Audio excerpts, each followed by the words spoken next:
Let's put things into context first. What is intellectual property when it comes to technology? Okay, intellectual property plays an incredibly important part in technology because it protects the products of the intellect. And it's the things you can't see, the things underlying a computer program, etc. So there are essentially four main areas: trademarks, copyright, patents and designs. But then there are all sorts of aligned areas because of the change in technology.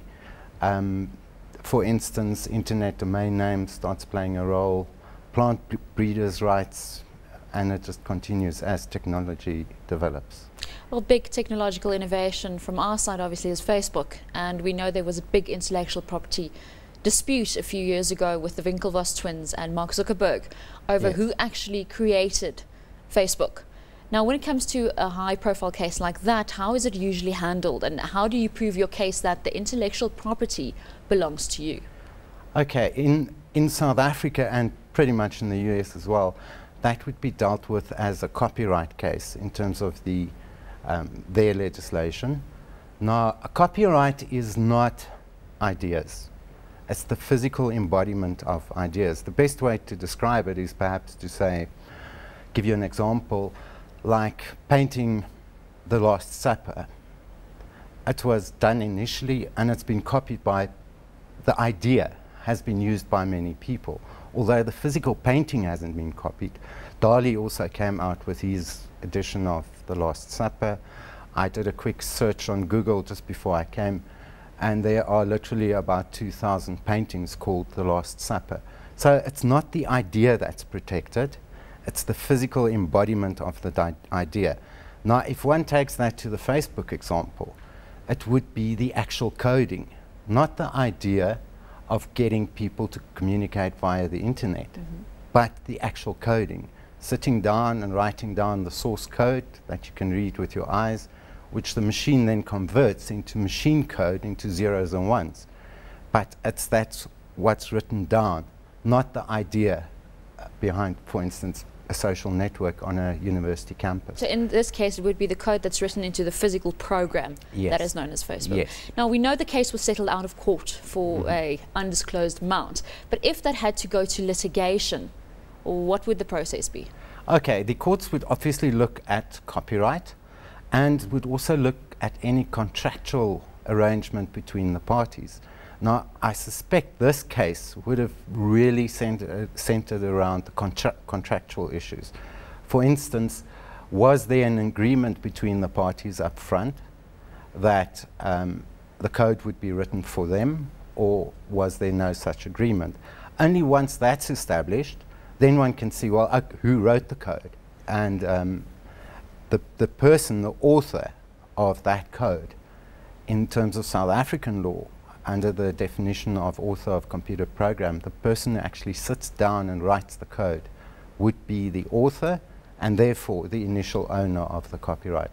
But with intellectual property, the easy thing is you can regulate everything up front by agreement. So I think for entrepreneurs, that's very important to consider up front. It can make or break your business. If you came up with something and you've developed this, whether it's a software or a program, and suddenly someone else lays claim to it or use it for their use. Yes. The other thing that's quite important, as I said, there's no copyright in ideas, but you can patent your ideas. You can get a patent over really innovative ideas, and it must meet a few other requirements. But that's the only medium in which the law protects ideas. If you had to, for instance, sit around a campfire one night and somebody tells a fascinating ghost story, and you use that and write a novel, a la Stephen King, and you make fortune out of it, you wouldn't be infringing anyone's copyright. Because you're the first one to write it down. Write it down. Yeah. It's that physical embodiment, whether it's on a machine or handwritten or whatever the case may be. Now, for our viewers out there who are technologists and tech savvy and are in development of things, how important is patenting, and where can they go to go through that process? Okay, there's a website called the South African Institute of Intellectual Property Law, and most of the IP lawyers are on that website. It's saipl.co.za. And the best thing is really to get to a patent attorney who specializes in that specific field. It could, for instance, be a mechanical invention. And the funny thing is it needn't be really wow. For instance, the paperclip was patented in the 1930s or thereabouts, and it's been a very successful patent.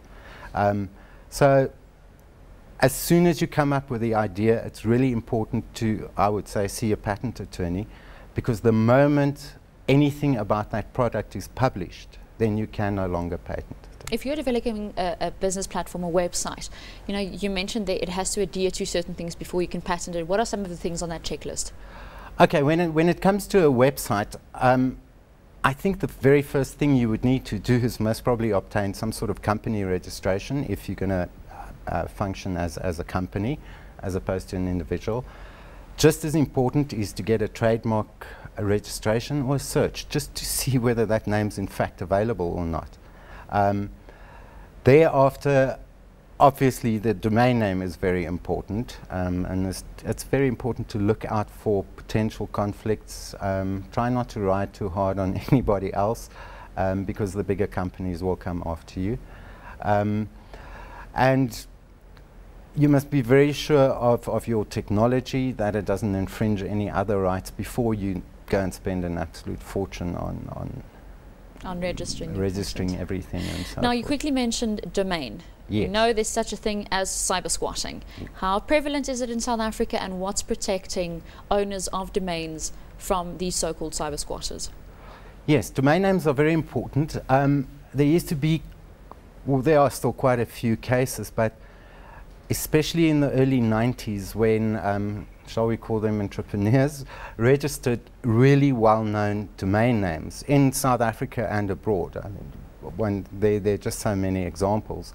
For instance, I was involved in a case centered around Sambo, the bank that no longer exists, so I suppose I can talk about it, where someone registered sambo.co.za, which clearly they would have wanted to use as their domain name, and tried to hold the other party, the bank, to ransom. They wanted a few $100,000 for it. Fortunately, the situation has changed in terms of legislation, ECTA legislation, Electronic Communication and Transaction Act.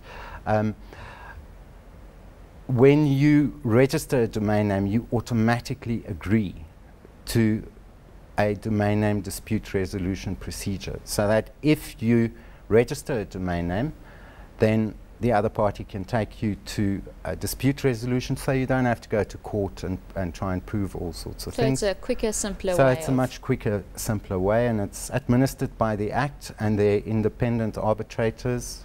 It's a fixed fee, so you know what you're in for up front, and yeah, it's dealt with that way, and it's done very, very well. There have been, over the last 3 years, must be about 50 cases. Lots of them are settled as well, and there's some good decisions coming through. Fantastic, Marco. It's good to know that IP is there and it can be protected if you make the right decisions. Yeah. Thank you very much for joining us.